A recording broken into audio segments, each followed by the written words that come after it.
a brand new episode of We the People. Australia plans to set a minimum age group now, or an age limit rather, for children to use social media, citing concerns about mental and physical health. This has sparked a massive debate on whether this is indeed an idea whose time has come. Now, Australia plans to set a lower age limit of about 14 to 16 years. The specifics of the lower limit have not yet been made clear. The move was prompted by a parliamentary inquiry into the social media effects on society. So if this proposal does come into a law, Australia would essentially become the first nation to bring an age limit. This despite the fact that 75% of Australia's teens are on some form of social media or the other. Now, Australia is not the only country that's talking about it. The UK too has taken note of the quote-unquote ill effects of social media by holding social media companies legally liable for keeping children safe online. These conversations around age limit become particularly interesting given the fact that Meta reduced the age limit to get onto their platforms, their social media platforms, from 16 years to 13 years just last year in 2023. But while the allowed age limit right now is 13, the truth is, in the absence of age verification, of any punitive action, of any supervision, and no age-wise categorization of content, age on social media is just a number. It means nothing. Everybody has access to everything. But digital rights activists have also raised red flags with the idea of a blanket ban, saying that it could perhaps direct traffic to unregulated alternatives. They've also questioned whether banning social media for teens would actually be able to fix the underlying issues which many say we are trying to fix here. Speaking of underlying issues, studies in the United States have shown that Gen Z, that's people born after 1995, are now among those with the highest rates of psychological disorders like anxiety and depression. And experts like Jonathan Harrith, in his recent book, The Anxious Generation, has argued that these disorders are directly linked to the rise of a phone-based childhood, which began in the 2000s and accelerated in the 2010s. And this rise in anxiety and depression and even self-harm have been linked to the period when smartphones came out. They were loaded with social media and with high-speed internet. So play-based childhood, essentially, he argues, was replaced with a phone-based childhood in the 2010s, and it saw a huge decline in real life and social interactions. And thus, of course, he's talked about how we ended up overprotecting children in the real world while underprotecting them in the virtual world. So given all this empirical data, given the evidence, given the narrative that's been drummed up and what we are seeing anecdotally, the question that we're asking on We the People tonight is, can we really even turn the clock back as far as social media use is concerned, especially for kids and teenagers? Joining me on the show this evening, Arun Singh, content creator. He's a social media influencer. He's an in-house NDTV name. So, Arun, thanks for being with us in the studio. Malika Dua needs no introduction. She's an Indian actress, a comedian, and also a social media influencer. Thanks, Malika, for being with us. We also have Dr. Aarti. She's the child psychologist here on the broadcast. She works very closely in mental health, especially with teenagers. N.S. Napinai, senior advocate of the Supreme Court and founder of the Cyber Sathi Foundation, and Dr. Vijay Datta, principal of the Modern School. Thank you all very much for being with us on this edition of We the People. But I want to begin this show with the people, and why not begin the show with the stakeholders, the young people whose life we are sort of discussing and talking about. So I have a lot of people with me here in the studios. Thank you all very much for coming to the studios and being with us in NDTV. Let me begin by asking you, the age group that we're talking about, how do you feel about this so-called ban being talked about? Do you think other countries should do it? So the age group we are talking about is the prime age of like 10th, 12th class of students, and like when we talk about social media, it's not only the glamorous side of it, but side like LinkedIn and all, where they can pursue careers. They can be explored to digital space, a healthy digital space. Okay, so not all bad with social media. You had a very interesting point to make. Go ahead. Yeah, so basically, like there are many teens who are marginalized based on their skin color, their gender, sometimes their personality. So many times these people can like form groups, find other teens who are just like them, and develop their personality, which will help them in the adult world. All right. So there are many sides to social media. That's what the young audience here has to say, and you can't take away their right to expression and free speech. But what do parents, before I open this to panel, what do parents think? Ma'am, you're a parent of a teenager. What do you think? Yes, as a parent of a 17-year-old daughter, I'm proud that I've never really stopped her because I feel your home is your first school ever. And Okay. if we are hiding things from our own kids, what are we teaching them? Okay. Rather than, we should let it loose and, be open to suggestions and open to, there is nothing to hide about it. Okay. And even as you mentioned, for a 13-year-old, if they are banning social media, what's the assurance that in the home, others won't have access to that device? So rather be free, have freedom with restrictions, then your kids won't find wrong Okay. way out to I have access. I have to say that's a very ideal life scenario that you're talking about, but well, it does work. More parents on the broadcast. What do you think, ma'am? I have a son who is completely hooked onto social media since he was a kid. In fact, I had to resort to some, getting him some mental, some kind of a therapy. Okay. But instead of stopping him from the social media and video games, I was stopped as a mother to just let him do what he wants. And the reason they gave was that, look, if your son is good at something, why are you stopping him? Maybe this is one part of his life which is going to end up as a career. Okay, well, So, we have two exactly. career professionals here as well, so we'll take it to them. Yeah. Ma'am, what do you think? Well, I think social media is here to stay.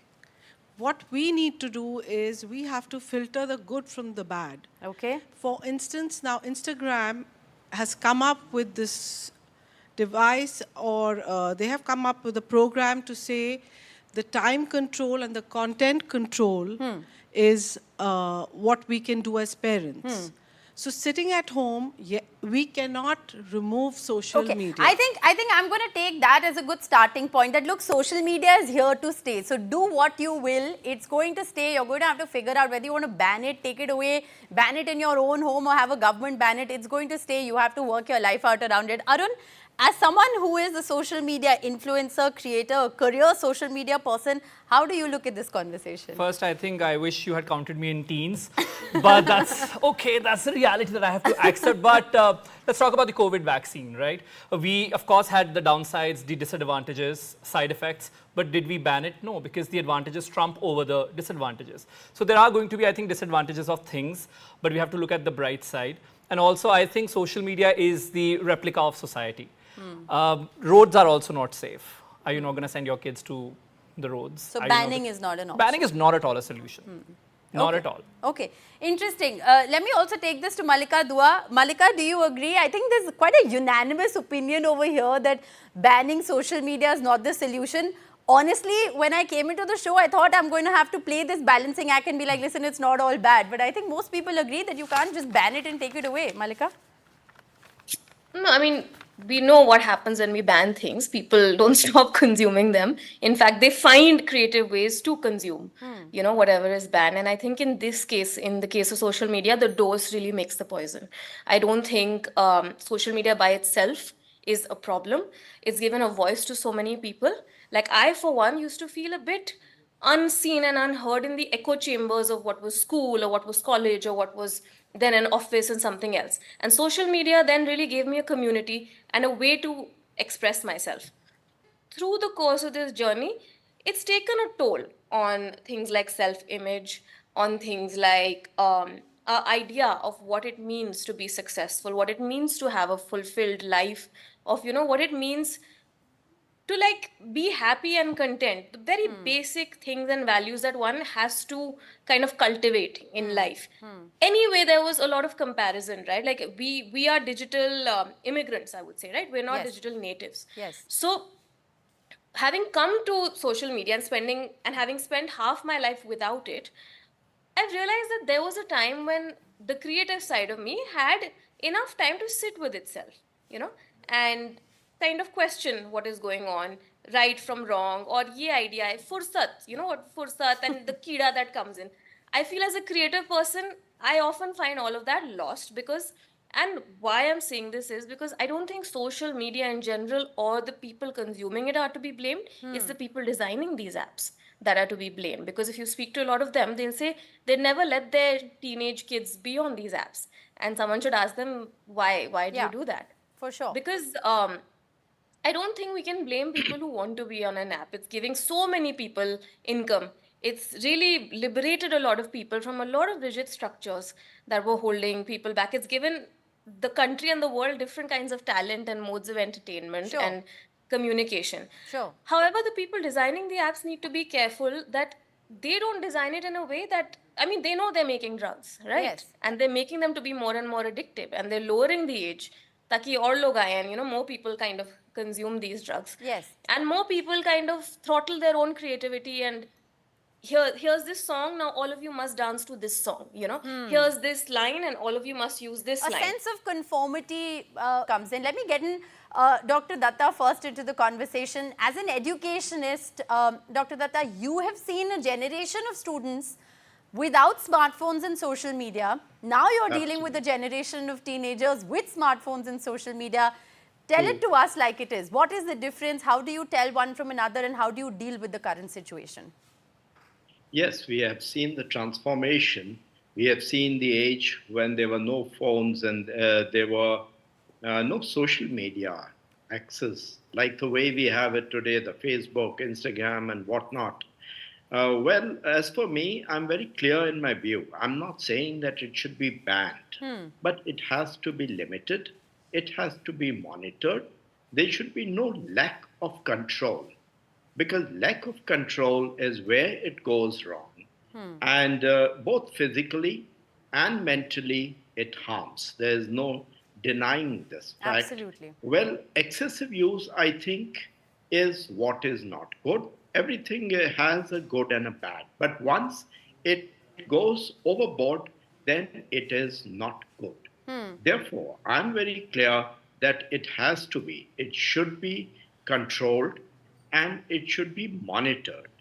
Because you know of instances where cyberbullying takes place. I every day deal with such issues where parents come here telling about the cyberbullying. There's so many times the comments are made on students, on girl students, which are not welcome, the kind of pictures that are used, the morphing is a very dangerous thing that happens. And these are all the things which are kind of aberrations, but are very much there. Like you said, social media is here to stay, of course. There is no denying the fact. But all these aberrations and the misuse is very much prevalent. And therefore, the physical activities, the psychological challenges, identity formation, self-esteem, and the social skill development are the things that come into play. Okay. The social skill development is, of course, a major issue. We know this, that there are people sitting, so many jokes are made on this. People are sitting across each other. And But everybody Dr. Datta, is, I want to ask you a counter question there. I mean, this entire narrative that taking kids off social media is going to put them into playgrounds and suddenly foster social engagements. It's not a switch on and switch off button. I mean, you're talking about a generation of children that have been exposed to social media for a certain period of time. So it's going to have to be a lot more nuanced than banning social media. Absolutely. So this announcement by the Australian Prime Minister comes as a knee jerk.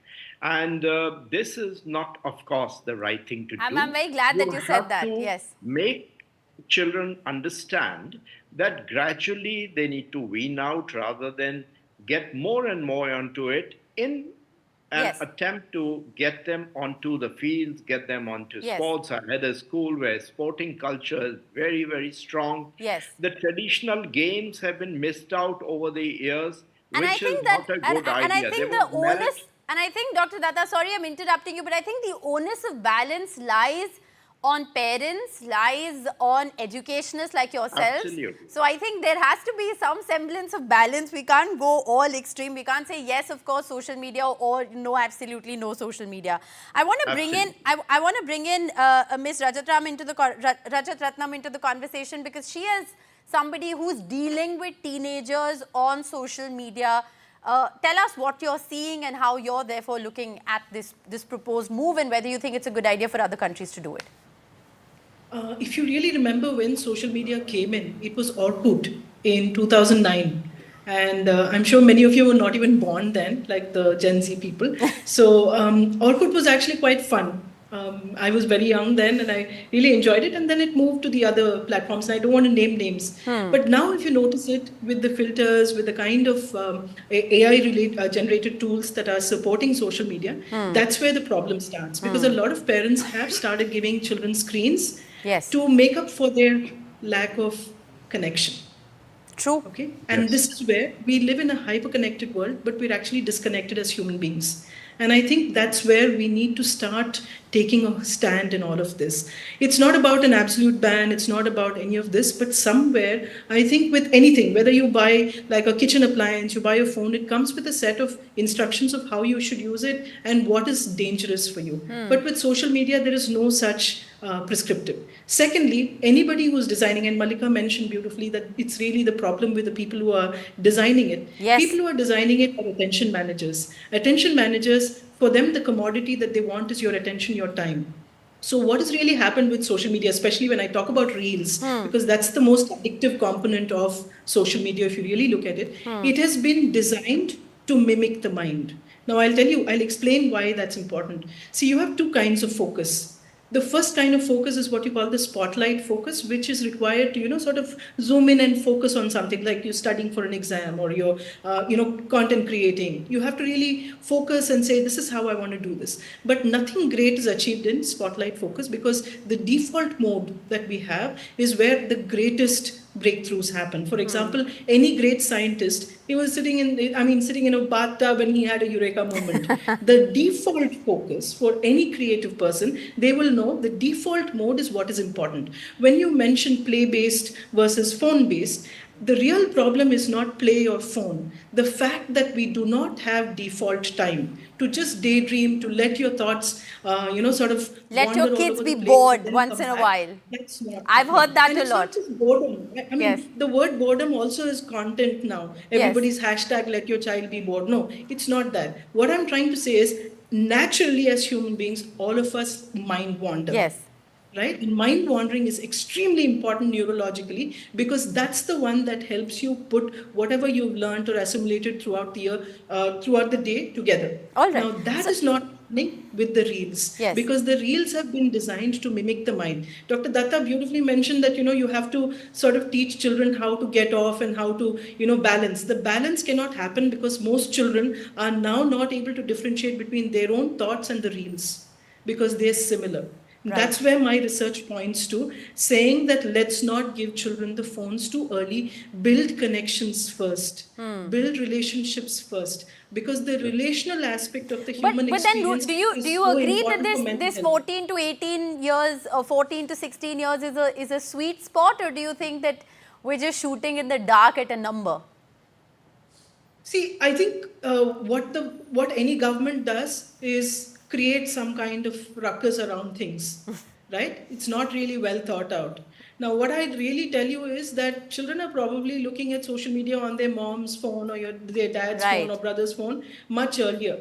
What is really required is we need to understand what is the usage. It's important to realize what content I need to Okay. reduce and what content I need to restrict. Okay. If I do not know that as an adult, the age will never matter. Just Okay. like, how old should someone be to have a car driving license? Just like that, you should have a license for any platform online. Sure. Because it will come with a certain set of It's responsibilities. very And interesting. It's very interesting that you talk about that sense of responsibility, because that's exactly what I wanted to ask NS Napina. You've been listening very patiently. I want to ask you, you're the expert over here. It's almost like in these conversations, we give an absolute free run to social media platforms. Nobody is actually holding the platforms accountable. You're taking the smartphone away from the kid, or you're banning social media for a certain age group, or you're at least talking about trying to do it. But who is actually looking at what social media platforms are doing? Meta decides to reduce the age limit from the prescribed 16 to 13, and they can just do it all over the world. And even for a kid to get on, I mean, how many of the kids sitting here, I could do a poll, but I don't want to because this is going on television. How many people actually got on social media before they were allowed to, or before they were 13? So where does the buck really stop, NS Napinai, when it comes to holding big tech accountable? Very, very relevant, Rishika. And I'm glad you came to me last because I can then try and consolidate all the thoughts that have been put out here. The first thing I'd like to put out there as a qualifier is I believe that the genie indeed is out of the bottle. You cannot put it back inside. So, children from 13 to 18 have already been exposed to social media, and to say now that you're going to ban it and keep them off the platform is not going to happen. The second proposition I wanted to emphasize on before we move forward is often people think law is a bad word because it's something that's going to limit you or restrict you, and therefore it's something to be avoided. Particularly, technologists feel this way because they always think that the technology grows best when it is left on its own. I always tell people, particularly technologists, that you come to a stage in the curve to that tipping point where law can actually be an enabler and Yes. help you grow further Yes. rather than it being a limiting process. And in fact, that tipping point is something where if law doesn't play that game of being an enabler, you may actually fail. So I personally feel that it's critical for any government to look at it in a very pragmatic manner when it approaches the harms and balance it out with the benefits in terms of social media. Right. So when you look broadly in terms of how law is evolving on this aspect, every jurisdiction has understood the technological limitations when it comes to imposing a ban. So they are going with the parental consent. Right. There are two issues, which is what you mentioned. Yes. About identity and verification process. Yes. Now, if both of these are going to mandate my sharing an ID document with you, Yes. then you're subjecting a minor to corporate surveillance and giving them more data than they would otherwise have of the minor. I have a minute left in the show, and I very quickly want to ask both Arun and Malika, because they are both content creators. They both have, made professions or have made careers out of being on social media. What do they have to say to people who are endlessly on social media or on social media when they're not supposed to be, or are sort of sneaking around and watching reels? I want to ask the both of you to give a message. Arun, to you first. App limit, that's a great solution, but then again, it's on you to obey to that limit that you get on your screen. Of course, I have put 1.5 hours of app limit and I sometimes exceed it, but then once I get that alert, I know, okay, I'm over and above that limit, so I need to be careful about that. And I also want to quickly make a point that, you're underestimating the young minds here because they raise some amazing points. And we're talking about kids here, teenagers here, but let's also not forget our parents. Like my father is 70-year-old, he's also addicted, as bad as my 10-year-old nephew. Right. So I think it's Fair the point. system which needs to be, I think, corrected. All right, fair point. Malika? So two things. I was going to just show you this app called Opal that I use. Look at the Okay. horrid screen time. But like I set app limits through this, like you can literally block certain apps. And back when I was in college, which was like many, many centuries ago, there used to be like, we used to be addicted to just Facebook and random websites, right, on our laptop. So we used to go to this thing called self-control and block these Right. websites. So one is really downloading these amazing apps, because while there are people designing apps to get you addicted, there's also a lot of de-addiction work that's going on. Okay. The second being, social media by itself needs to be studied. It's an untamed beast, right? There's a lot of good that's happening. If we ban it, Yes. we're actually essentially depriving young, growing people of a lot of skill sets that they could develop, right? Because Yes. ultimately, to go out into the world, they have to be very, very adept with what's going on social media and how to kind of leverage social media. So I think, because we have a lot of people in school, or parents whose children are in Yes. school, or people who handle schools or whatever, I think social media by itself has to be studied in school the way mental health needs to be studied Sure. and incorporated as a subject in school, because it's not going anywhere, and it's larger than any of us are individually. Yes. So what would help is to really view it from a distance. And because I come from the generation where our mothers used to say कि TV बड़ा addictive है, ये तो काम नहीं करे, TV देख रहे हैं. And now Yes, I TV think we've seems been so through that cute as well. and harmless Yes. in comparison to what Yes. we have here, Yes. right? It's like this little thing and everything is inside this. Well, I know it sounds very utopian, but I think striking the right balance is key because like so many of you said, you want to call it the beast, you want to call it the giant, whatever you want to call it, social media is here to stay. Is banning it and taking it away really the end game solution here? Well, you've heard various opinions on We the People. We leave it to you to make up your own mind. If you've tuned in tonight, thanks very much for watching and thank you all very much for being with us on the show.